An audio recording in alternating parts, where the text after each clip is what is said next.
Merci de préférer ESAE TV les titres de cette édition. Le chef de l'État, Patrice Talon, et les membres de son gouvernement se sont réunis en Conseil des ministres ce mercredi 28 septembre 2022. D'importantes décisions sont issues de ce conclave hebdomadaire, le point dans cette édition. Face à l'annonce de la hausse des prix de certains produits au Bénin, le directeur général de la douane a apporté quelques clarifications. C'était lors d'un point de presse tenu ce mercredi 28 septembre 2022. En visite de travail au Bénin, le général de brigade Sani Kaché Issa du Niger, accompagné d'une délégation, a été reçu par le chef d'état-major béninois Fructueux Bagidi hier mercredi. La substance de leur échange dans un instant.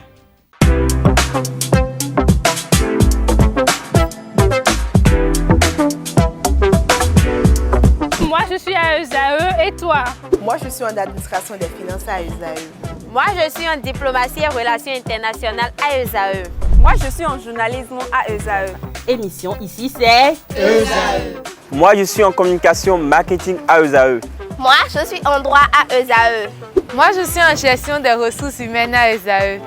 Moi, je suis en gestion des marchés publics à ESAE. Moi, je suis en administration du travail et de la sécurité sociale à ESAE. Moi, je suis en sciences économiques à ESAE. Moi, je suis en banque finance à ESAE. Moi, je suis en administration générale à ESAE. Moi, je suis en audit et contrôle de gestion à ESAE. Moi, je suis en sciences juridiques à ESAE. Moi, je suis en administration générale et territoriale à ESAE. Moi, je suis en transport logistique à ESAE. Moi, je suis en gestion des projets à ESAE. Rejoignez-moi, c'est la meilleure université. Nous sommes à ESAE. Rejoignez-nous. À ESAE, l'excellence a un nom.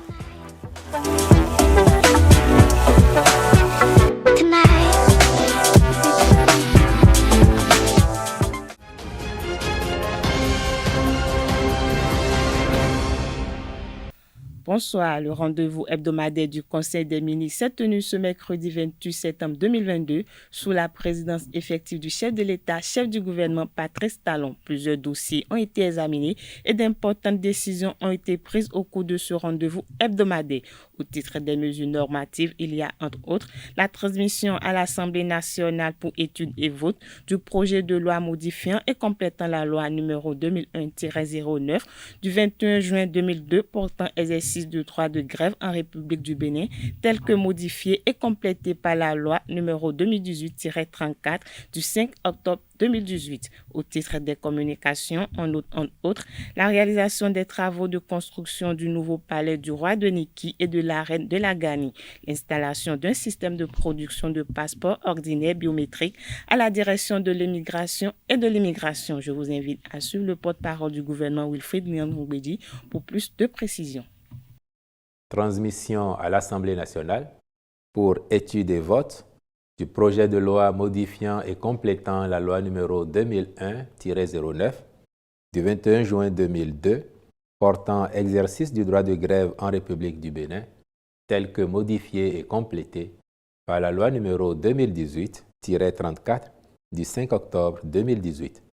Cette modification de la loi est sollicitée en raison du contexte sécuritaire de plus en plus exigeant, où la défense du territoire national et l'exercice des fonctions régaliennes de l'État commandent que certains secteurs d'activité soient en permanence mobilisés. Dans cette perspective, les dispositions du présent projet de loi visent à s'appliquer au secteur des transports aériens et maritimes ainsi qu'à celui des hydrocarbures. Sous la rubrique des mesures normatives, a été également adopté le décret portant approbation des statuts de l'Institut géographique national, IGN, au titre des communications. En point 1, indemnisation des personnes affectées par le projet de construction du Musée international du Vodou à Porto Novo. Le site identifié pour la réalisation de ce projet, inscrit au programme d'action du gouvernement, est constitué, entre autres, d'un terrain se trouvant en bordure du boulevard reliant le pont de la lagune de Porto Novo à la place Bayol.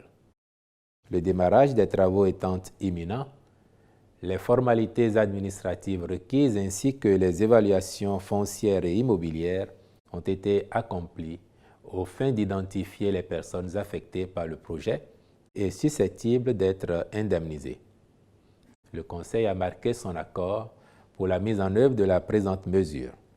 En point 2, réalisation des travaux de construction du nouveau palais du roi de Niki et de la reine de la Ghani.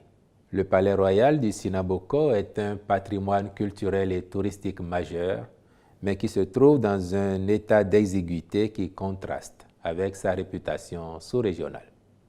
De même, la place des fêtes qui accueille une foule à l'occasion des manifestations n'est pas suffisamment spacieuse pour favoriser le déroulement convenable des manifestations, au nombre desquelles les démonstrations équestres. C'est donc pour préserver ce patrimoine et en faire un véritable pôle touristique moderne que le gouvernement avait approuvé le projet d'élaboration et de mise en œuvre d'un programme spécial de réhabilitation de la cité historique de Niki. Le dit programme comprend notamment la construction d'un nouveau palais royal sur un site de 20 hectares identifié à cet effet et destiné à devenir une halte essentielle du circuit touristique de notre pays. C'est pourquoi, à la suite de la mission d'assistance à maîtrise d'ouvrage qui avait déjà été réalisée, le Conseil a autorisé la construction du nouveau palais du roi de Niki et de la reine de la Ghani. Les ministres concernés veilleront à la réalisation des travaux conformément au cahier des charges. Le porte-parole du gouvernement s'est aussi prononcé sur le compte rendu de l'organisation des élections des membres de l'Assemblée consulaire de la Chambre des métiers de l'artisanat du Bénin. Il a également abordé en Conseil des ministres mercredi la mission d'assistance à la mise en place des lycées techniques agricoles et de l'École des métiers de l'hôtellerie, du tourisme et de restauration. L'approbation par le Millennium Challenge Corporation du projet de compact régional Bénin-Niger. Je vous invite à nouveau à suivre le porte-parole du gouvernement. Installation d'un système de production de passeports ordinaires biométriques à la direction de l'émigration et de l'immigration. Le dit système est doté d'une architecture moderne avec une capacité de production plus élevée, soit plus de 200 000 passeports par an contre moins de 100 000 actuellement. En plus des passeports, des modules sont configurés pour la gestion d'autres documents de voyage, comme les visas, le sauf-conduit et les titres de séjour.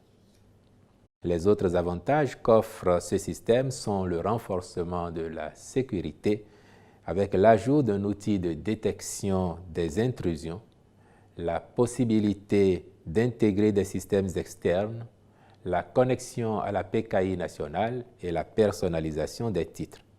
En outre, les composants électroniques seront choisis de sorte à pouvoir garantir son évolutivité. En autorisant sa mise en place, le gouvernement entend fluidifier la délivrance de ces divers documents et mettre durablement fin aux difficultés que rencontrent les citoyens en cette matière. Les ministres concernés veilleront à la bonne exécution des termes du contrat avec le partenaire retenu. En point 4, compte rendu de l'organisation des élections des membres de l'Assemblée consulaire de la Chambre des métiers de l'artisanat du Bénin, CMA Bénin. Les dites élections se sont déroulées le dimanche 24 juillet 2022 sur toute l'étendue du territoire national à l'échelle des 546 arrondissements que compte le pays. En prenant acte des résultats qui en sont issus, le Conseil a instruit le ministre des Petites et Moyennes Entreprises et de la Promotion de l'Emploi à l'effet de veiller à la mise en place des différents organes de cette Chambre, notamment le bureau consulaire et le secrétariat général. En point 5, mission d'assistance à la mise en place des lycées techniques agricoles et de l'école des métiers de l'hôtellerie, du tourisme et de la restauration. À titre de rappel, le gouvernement avait déjà autorisé la contractualisation avec des cabinets internationaux pour construire, en collaboration avec les compétences nationales, 6 des 7 écoles de métiers prévues à son programme d'action 2021-2026. Il s'agit précisément des écoles des métiers de l'énergie et du développement durable, du numérique, des bâtiments et des travaux publics, de l'automobile et des équipements industriels, des industries du bois et de l'aluminium, de l'eau et de l'assainissement. Dans ce cadre, Des partenaires spécialisés de grande réputation sont identifiés pour apporter leurs expertises sur les lycées techniques agricoles et l'école des métiers du tourisme, de l'hôtellerie et de la restauration. Celles-ci porteront notamment sur les volets d'élaboration des programmes de formation, des listes des équipements, l'implantation des programmes, la production des ressources pédagogiques, les conseils techniques auprès des cabinets d'architectes pour l'implantation des filières et des équipements dans les espaces pédagogiques indiqués afin d'assurer l'adéquation infrastructure-métier.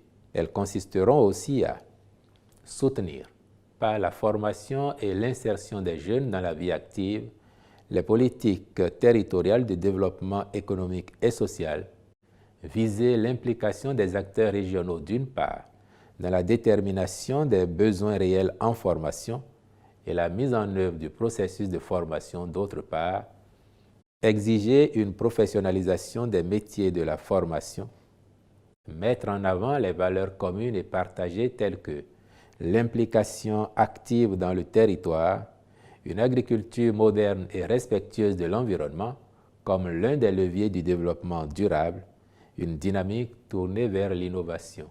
En outre, il s'agira d'accompagner notre pays, entre autres, dans l'élaboration des curricula et programmes de formation de l'École des métiers de l'hôtellerie, du tourisme et de la restauration, et de la mise aux normes internationales de la délivrance des diplômes, en phase avec le cadre de certification de l'Afrique de l'Ouest et compatible avec les cadres de certification internationaux de référence.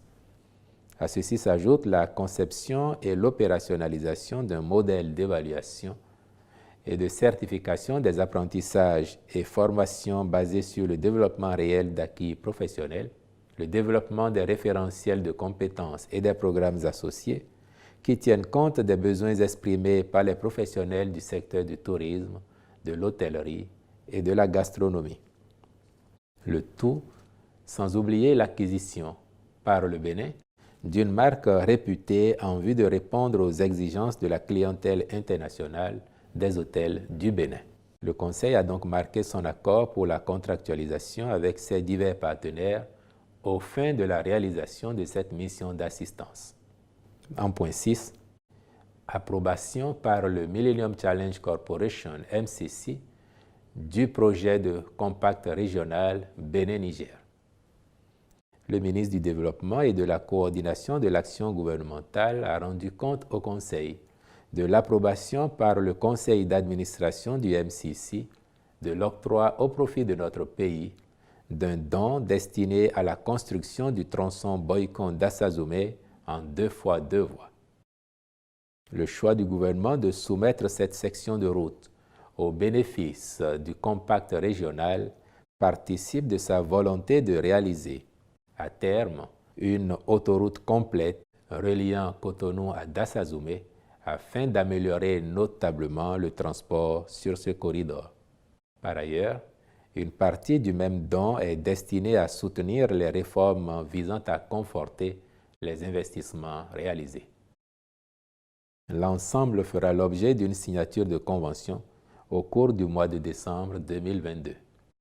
Au titre des rencontres et manifestations internationales, ont été autorisées la célébration de la 57e journée internationale de l'alphabétisation et le lancement officiel de la phase 2 du programme d'appui à la gestion décentralisée de l'alphabétisation le 29 septembre 2022, l'organisation du Congrès des soins palliatifs et de la Journée mondiale des soins palliatifs du 6 au 8 octobre 2022, puis la célébration de la 42e Journée mondiale de l'alimentation et de la 26e édition du Téléfood le 16 octobre 2022. Le Conseil des ministres, en sa séance du 28 septembre 2022, a transmis à l'Assemblée nationale pour étude et vote le projet de loi modifiant et complétant la loi numéro 2001-09 du 21 juin 2022 portant exercice du droit de grève en République du Bénin, tel que modifié et complété par la loi numéro 2018-2000. 34 du 5 octobre 2018. Selon le compte-rendu du Conseil des ministres, cette modification de la loi est sollicitée en raison du Conseil sécuritaire de plus en plus exigeant où la défense du territoire national et l'exercice des fonctions régaliennes de l'État commandent que certains secteurs d'activité soient en permanence mobilisés. Interrogés à ce sujet, quelques citoyens de la ville de Cotonou commentent cette actualité au micro de Francis Fahmy. Est-ce que c'est pour recadrer ou bien c'est pour interdire? On ne sait pas encore. Mais le gouvernement a dit qu'ils ont besoin, dans le contexte sécuritaire, ils ont besoin en permanence de tous ces trois secteurs-là. Donc, par conséquent, il ne doit pas aller en grève. Le président Patrice Talon, il est dans une logique. Et il poursuit ce qu'il a entamé. Parce qu'il a modifié la loi de 2002, en 1998.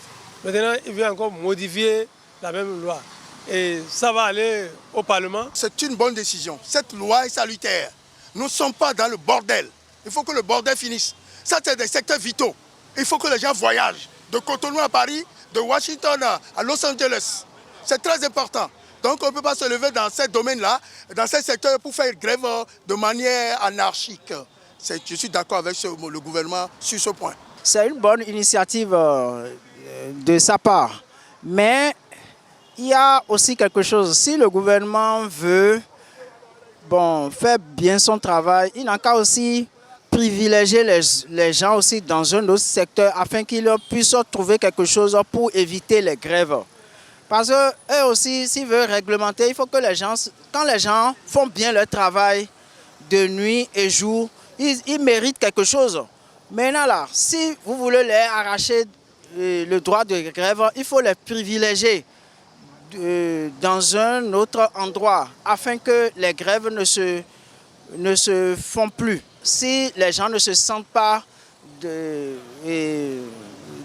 le besoin de leurs droits, ils vont gréver. Mais si le gouvernement aussi peut les privilégier dans un autre endroit, ça serait une bonne chose. À l'aéroport, ils ne font pas grève comme ça, d'habitude. Ils ne font pas grève. Même au port, c'est rare. Parce que c'est le poumon de l'économie de notre pays. Donc ceux-là ne font pas grève. Mais si l'État a vu juste d'emboîter le pas en mettant des barrières, alors je ne veux pas l'accuser. Ce que je voudrais demander à l'État, c'est de se poser la question pourquoi les gens font la grève. Est-ce que c'est volontiers, est-ce qu'ils se lèvent volontairement pour aller faire de grève? Non. S'ils ont des revendications, des choses qu'ils revendiquent, alors que l'État les écoute et que l'État au moins 60-70% leur donne la satisfaction. Comme ça, il n'y aura plus de grève. En France et ailleurs, les gens font les grèves. Ils peuvent faire ça comme ils veulent, mais ils s'organisent à ce qu'ils ne s'attendent pas au salaire. Si quelqu'un fait 10 jours de grève, qu'il attende que les 10 jours lui seront défalqués. Je ne sais pas pourquoi les gens font trop de polémiques autour de ça. Laissez les gens gréver, mais que les gréveurs ou les grévistes sachent que s'ils ne travaillent pas pendant 10 jours, on va leur retrancher le salaire de 10 jours. À la faveur d'un point de presse tenu ce mercredi 28 septembre 2022, le directeur général de la douane et droits indirects, Alain Rincati, s'est prononcé sur la supposée hausse des prix de certains produits au Bénin. À l'en croire, c'est dans le souci de respect des engagements du Bénin vis-à-vis des organismes internationaux, notamment l'Organisation mondiale du commerce et le Fonds monétaire international, que le gouvernement a décidé de passer à la valeur transactionnelle de certains produits. En autres produits, il y a la farine de blé et du lait en poudre. L'Association béninoise pour la promotion de la famille ABPF, en collaboration avec International Planned Parenthood Federation, a organisé une campagne de sensibilisation sur l'utilisation des méthodes de contraception. Il s'agit d'une campagne d'offre gratuite de services de planification familiale et de dépistage précoce du cancer du col de l'utérus, du sein, des IST, VIH ou le sida. Je vous invite à suivre le reportage de la dernière journée de cette campagne qui s'est tenue hier mercredi 28 septembre au siège de la BPF à Sikekodji. Quentin Amoussou pour le reportage.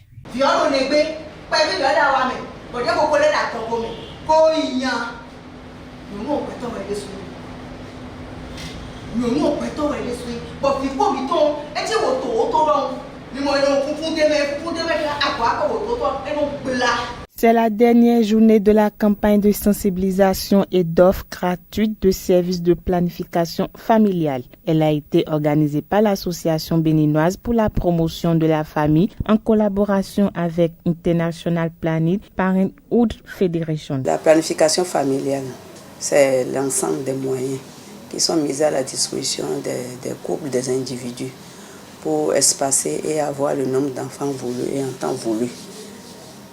La planification familiale ne s'occupe pas seulement de la limitation ou bien d'espacement. Nous prenons en charge aussi les cas d'IST, les infections sexuellement transmissibles, et nous donnons des conseils par rapport au VIH. Selon Suzanne Lokosu, sage-femme d'État à la BPF, l'objectif visé par cette campagne a été atteint. Je pense que les objectifs sont atteints. Les femmes sont informées, elles viennent utiliser les méthodes de contraception, elles viennent s'informer aussi des méthodes, elles viennent aussi s'informer de d'autres aspects par rapport à la santé sexuelle et reproductive. Le nombre de femmes reçues, je pense que le minimum par jour, nous recevons le minimum 50. Donc jusqu'à ce jour, on est plus de 300, plus de 300 que nous avons reçus. Rappelons que ces méthodes de contraception familiale n'ont aucun inconvénient sur la santé de la femme. Le général de brigade Sani Issa Kaché, attaché de défense du Niger, accompagné des chefs de division de l'armée nigérienne, est en visite de travail au Bénin. Sa délégation et lui ont été reçus par le chef d'état-major béninois, le général Fructueux Baguidi. La crise sécuritaire dans les zones frontalières, les opérations militaires, la fluidité des transits logistiques entre le Bénin et le Niger ont été abordés par les deux hommes lors d'une séance de travail tenue le mercredi 28 septembre 2022. La formation des personnels militaires était également au cœur des échanges tenus en présence des chefs de division de l'armée nigérienne. Parlons justice à présent. La Cour africaine des droits de l'homme a rendu sa décision finale le jeudi 22 septembre dernier sur l'affaire de détournement de deniers publics au Conseil national des charges du Bénin. Le requérant Éric Ronguet, gérant de la société FIS Consult Sal, a été condamné le 25 juillet 2019 à 10 ans d'emprisonnement ferme par la Cour de répression des infractions économiques et du terrorisme et a payé la somme de 177 995 474 000 francs CFA au CNCB. À ce titre, des réparations pour les préjugés causés lors des faits, il a été reconnu coupable des faits, des délits de détournement de deniers publics, complicité d'abus de fonction et usurpation de titres. Il lui a été également reproché les faits de surfacturation en changeant de chèques émis par le CNCB au nom de la société FIS Consult Sal. Le village de Ganvié est une cité qui attise toutes les curiosités. Installé sur l'eau, ce village a été créé à l'époque où des razzias esclavagistes ont poussé les populations de la région à venir se réfugier dans les marécages du lac afin d'échapper à un trésor. Aujourd'hui, en plein essor grâce aux actions du gouvernement de la rupture, il fait la fierté de ses habitants. Suivez ce reportage de Anaël Dohou qui nous amène à Ganvié.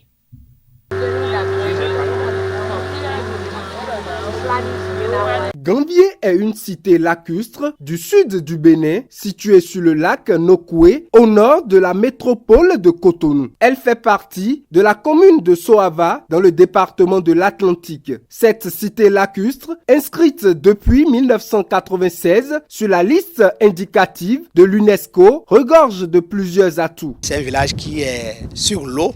Vous devez traverser de partout si vous voulez venir à Ganvié, vous devez rentrer dans la pirogue. Il n'y a pas de la magie. Peut-être, un hélico peut vous amener à Ganvié. La particularité, c'est que Ganvié, qu'on croit être un village qui n'est que sur l'eau, a aussi de la terre ferme. Il est vrai actuellement, nous sommes en période de crue, donc partout c'est l'inondation, nous ne pouvons pas voir les terres fermes. Mais d'ici novembre, la crue va partir, nous allons voir qu'il y a des terres à Ganvié. Ici, vous ne pouvez rien faire si vous n'avez pas de pirogue. Le marché est flottant. Ganvié, c'est un peu un village qui est enclavé. C'est-à-dire quoi? L'accès est difficile.